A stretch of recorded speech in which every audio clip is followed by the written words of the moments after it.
Hello, hello, and welcome to the Rock Metal Podcast. I'm your host, John Harris, and today on Rock Metal Podcast, we have Matt Long and the Revenant Ones, and they have a new album called The Other Side, which was released on July 16th, and right now I'm being joined by Matt himself to share some more information about what it feels like to be a saint and have your say. So, Matt, welcome to the show.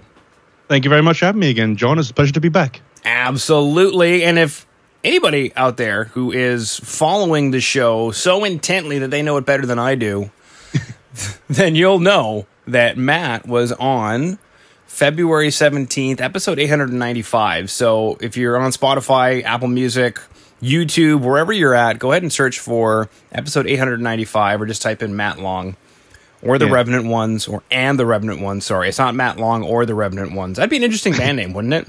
It's like you show up to a gig and it's either just me or just the drummer and the bass player. You can't get both.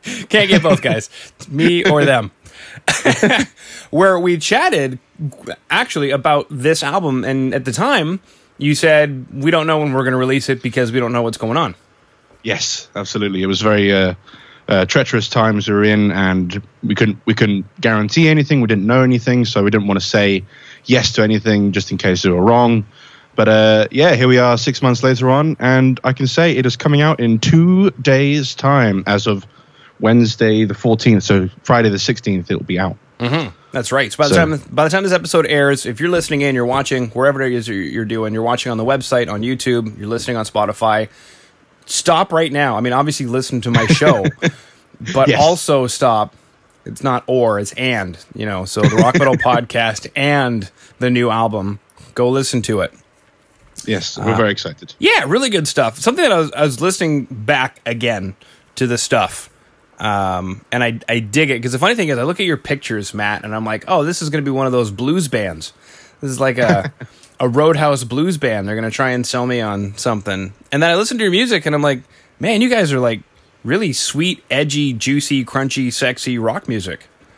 Yeah, it's not a unreasonable thing to think the initial thoughts, because I am in a blues band as well, and blues is a big thing for me, a big part of my life. So I do get why people kind of think that as well, but I did want to make sure this band was definitely in the rock vein of things, like the heavier side of things a lot more, because that's my other love, is heavy rock music, heavy metal music, things like that. And so I do get why people sometimes are like, oh yeah, that's that guy from that blues band, this would be a slightly different blues band. But no, it's definitely a different kind of band. This will be more depressing blues than the other band. Yeah. The fish fry will be different for this blues band.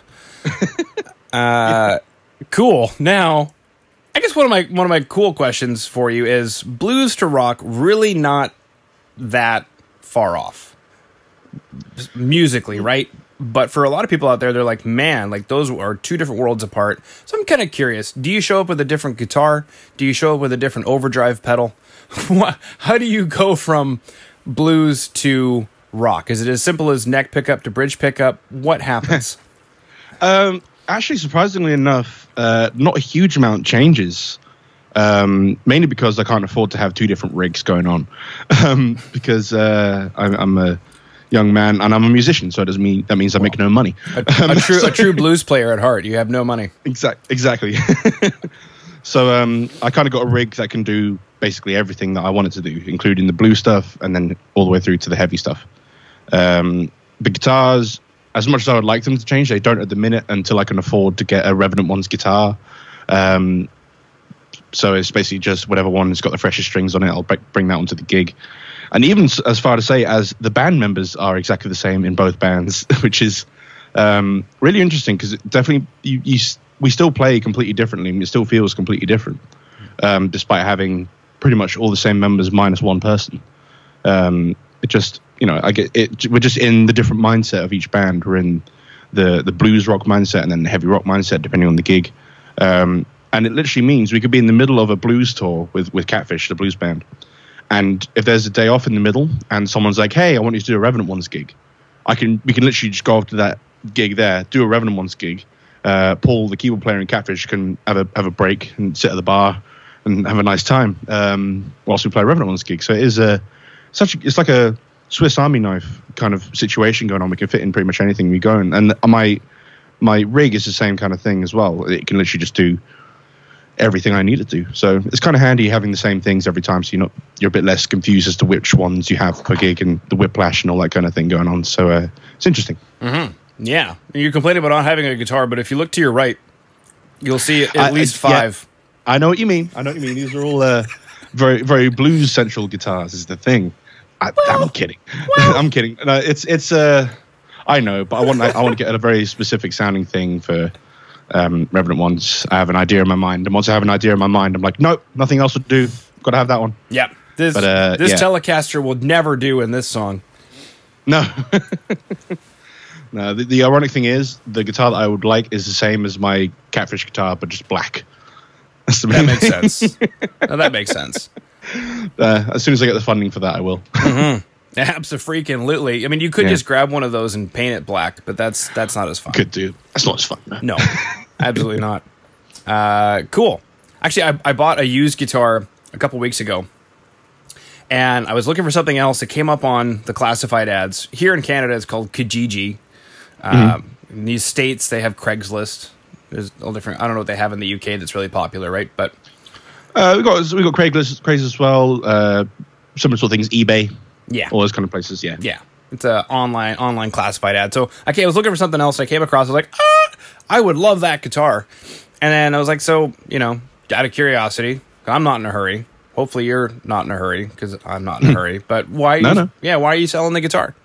And he's like, well, it has an EMG 81 in it, and I want to put a Fishman in it. So I'm just going to go buy a guitar with a Fishman. And I was like, why don't you just put a Fishman in it then? Just solved your problem. He's like, well, I'd also like it to be green. I'm like, well, then you should paint it green. I just solved your problem again. Yeah, I don't know. It's like, I do agree with you. And there is a big part of me that would like to do that to a guitar one day. Just like kind of take it apart, put new things in it, paint it a different color, make it a radically different thing. But then arguably by the time you've done all that, you probably would have spent just as much money as you would do getting another guitar, which can do that thing. And then you also would have the old guitar the same way. So it's, I don't know. That is... I don't disagree with you, but yeah. Yeah. That is exactly why I ended up buying it, because I was thinking about putting a set of EMGs for an active sound into one of my guitars, but I was really hemming and hawing because then I would lose what that guitar had. And I thought, well, hold on a second. For about the exact same price, I could just buy a whole new guitar that already has one in it. Exactly, yeah. Yeah, it's either strip a whole guitar away from what it's supposed to do, or buy another guitar and have 2 guitars. And I'm like, I'll have 2 guitars, please. I know. And then my wife was encouraging me. She's like, no, it sounds like you need more guitars. And I was like, don't ever let her get away. Exactly. I'm like, okay. And then I felt permission to go down into the rabbit hole, and I was up on YouTube at 3 a.m. listening to 26 different kinds of pickups. Yeah. Yeah. I've been there myself. It's a fun place to be.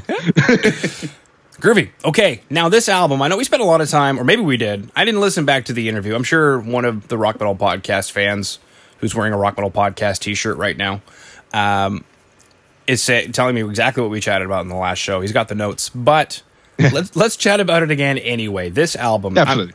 What is this record about? What did you set out to do with this album? It's difficult because when I actually originally had the idea for this album, the idea of the band wasn't even around yet, because it was originally going to be just a Matt Long solo project in a way. And it was going to be, I would be there and then I would hire session musicians to come in and play my material. So it was very much like a, ego trip kind of band for me a little bit. Just because I wanted to get like more of my own stuff out there, and this certain material as well. There wasn't really an outlet for it, so I was like, okay, I'll just do a solo project, and then I can do whatever I want. But then the second I got Kev and Adam into a room together as the quote unquote session musicians, we all agreed that was like, this is really fun. Us 3 together, we really worked together. So after a few gigs, we were just like, you know what, this is a full on band. This is a thing. Mm-hmm. So we made it a thing. We turned it from Matt Long and the Revenant ones. And so it is still in essence my material, and kind of like it all stems from me, but it is a proper band now, which I really, really enjoy. It's just a whole different vibe about it now, and just really, really enjoyable having these guys put their own thing into it as well. So the album came about, I I think it was shortly after we did all that, we were in a studio. We got offered a couple of days in the studio by my friend Dan Lucas of Salvation Chain, a band from Kent, and he owns a studio. So it was like, yeah, just come down for a weekend. We'll record one song and just see what you think. If you like it, you could do more stuff here. You could do a whole album here. And so we did exactly that. And then, yeah, lo and behold, we loved it, and he was great to work with. So we decided to do the whole album there. So it really stemmed from just lots of trial and error and kind of like the band maturing in a way. It made us kind of think, yeah, we should definitely do an album, and we should definitely be a proper band about it. Mm-hmm. So the reason why it's called, the album is called The Other Side, is kind of referencing what I was saying earlier about I was doing blues stuff for so long, and I love my blues stuff. Like I said, it was I was born and raised on it, and it's still one of the biggest things I do with my life right now. So I'm never going to let that go. But the other side, never going to give you up. Yeah. Just got rickrolled. You see, it's been 10 years since that meme, and I still get rickrolled. So the other side of it was my heavy rock and metal stuff. So that's why the album is in turn, the debut album is called The Other Side, because this is the other side of what I do. So that kind of fits in a way, and yeah, it's about just a lot of these songs. Some of them have been with me for years and just never been used in any capacity because I didn't have the right outlet for it. And then some of them were written as we were in the studio, kind of thing.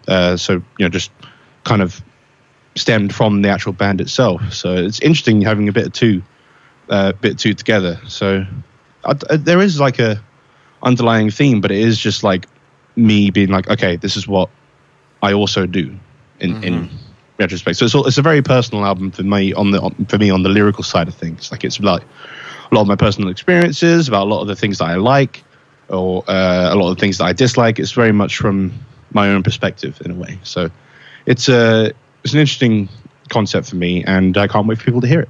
Mm-hmm. Yeah, no, incredibly good stuff. Really good stuff. And don't worry, you can always go from the blues to rock. Zeppelin did it. Mm. Absolutely, yeah. Mm-hmm. And I will say right now that Catfish, the quote-unquote blues band I'm in, is more a blues rock band. It is more in that vein of like Led Zeppelin, Government Mule, that kind of area, a bit more progressive kind of thing. It's definitely not straightforward blues at all, which we've gotten in trouble for quite a few times from the blues purists and the blues police and things like that. And I totally get it. It's not traditional blues, but we'll never say that we are. So let's just put it like that. And you just like, look at this. This is a Boss blues driver, or whatever they're called. Yeah. Yeah, this is going into the amp, so therefore the blues is coming out of the amp. I don't know, man. I got a Mesa Boogie Mark 5, which is classed as one of the best metal amps of all time, and I played that for a blues gig. What? Yeah. Hell yeah. Sounds great. I wouldn't doubt that it sounds great. It's a great amp. Yeah, that's like a Swiss Army knife of amps. It just does everything, so that suits my needs right down to the ground. Yeah. Well, that's an interesting conversation, I guess, to bring up is amplifiers being pigeonholed. Mm-hmm. Absolutely. I think that's a great topic of conversation, because they always do get pigeonholed. Like, you think Fender amps. What's the first thing you think of when you think Fender amps, like music-wise? I'm going to immediately, just as a studio guy, I'm going to immediately go to clean tone. Mm-hmm. Absolutely. Despite the fact that some of the gnarliest, sexiest, raunchiest, dirty tones that we've ever heard and celebrated have come from a blackface or a bassman, even. Mm-hmm. Absolutely, yeah. I 100% agree with that. It's just some of the best like heavy rock tones come from Fender amps and things like that, and just putting pedals through them or cranking them up to as loud as they go. Mm-hmm. So they can literally do like the heaviest stuff you've ever heard, and everyone just thinks they're a clean platform for clean stuff and things like that. But it's whatever you make of it, man. That's what I love about it. It's whatever you make of it. Yeah, baby. Yeah.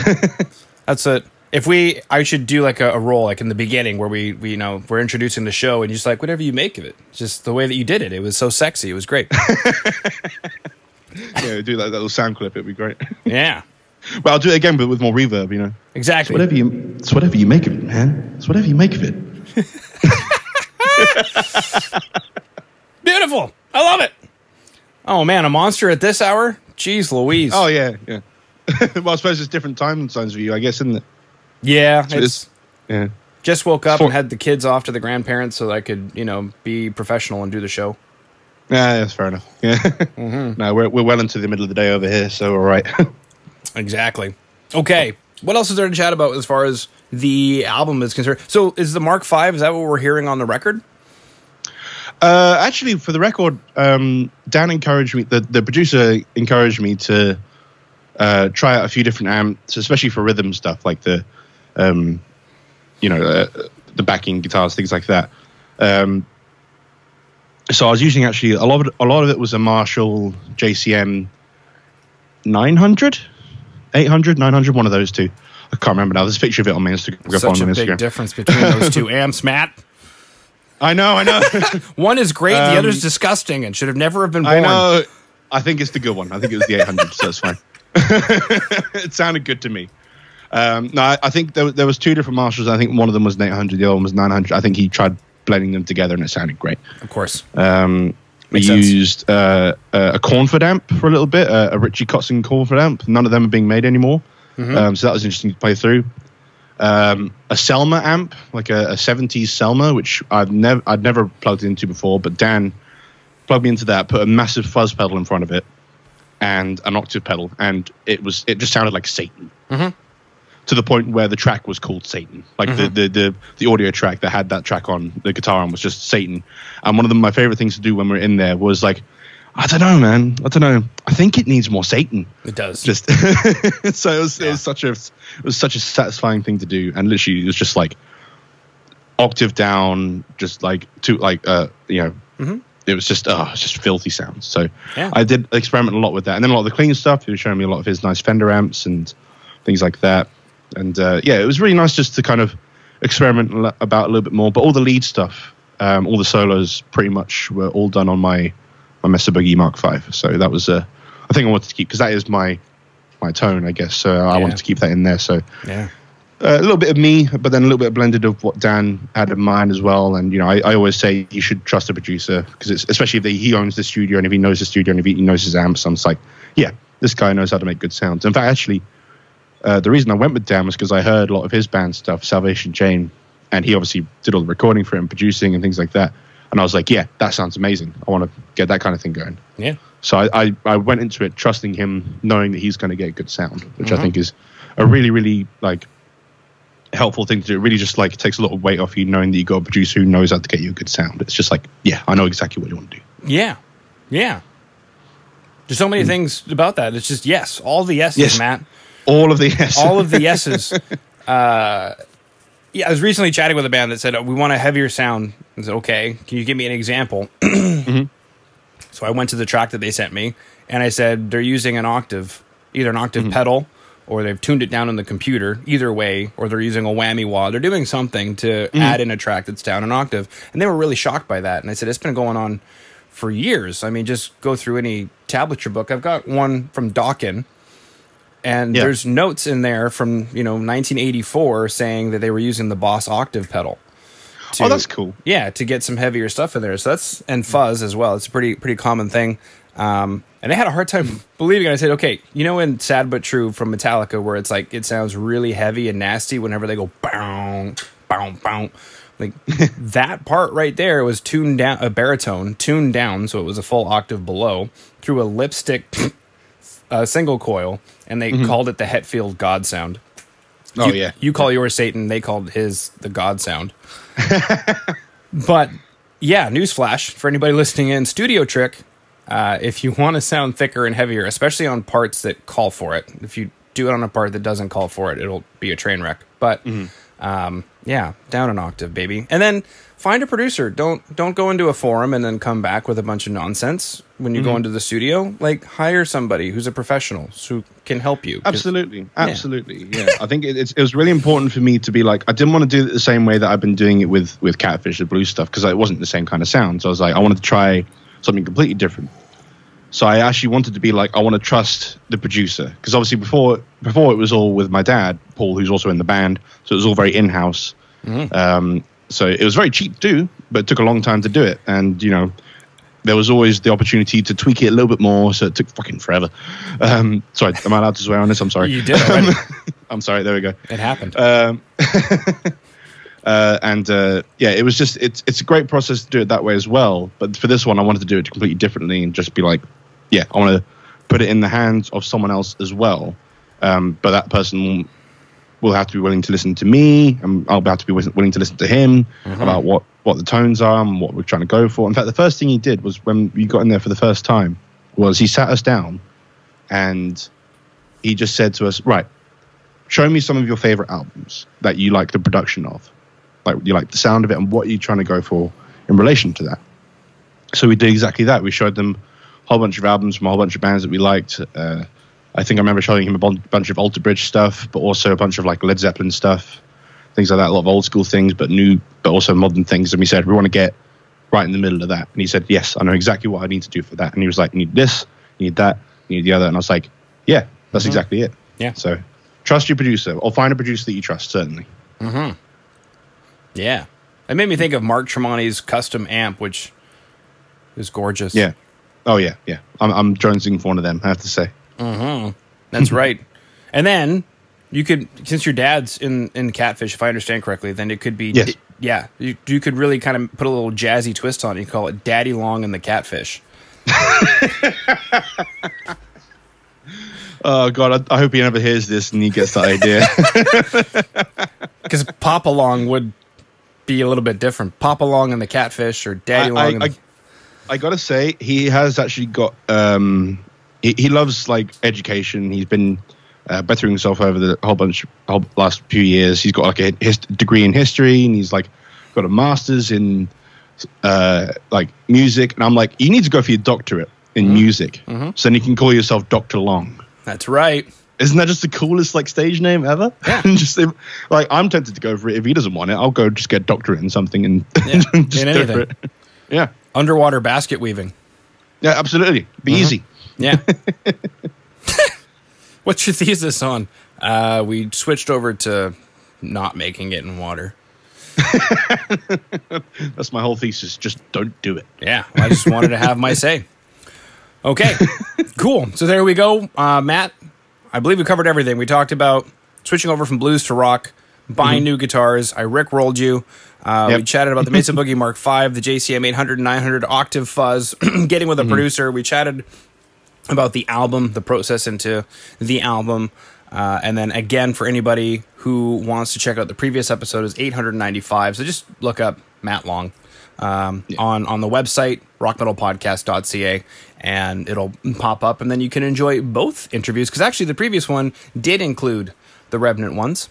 Yes, Kevin Adam joined me for that one, but they couldn't make it today, unfortunately. But yeah, it's what it is. Yeah, exactly. But yes, it's an honor and a pleasure to be back and to be included on a second episode of your wonderful podcast. It really is. Well, thank you, sir. Yeah, thanks for coming back on. Yeah, no, it's always a pleasure.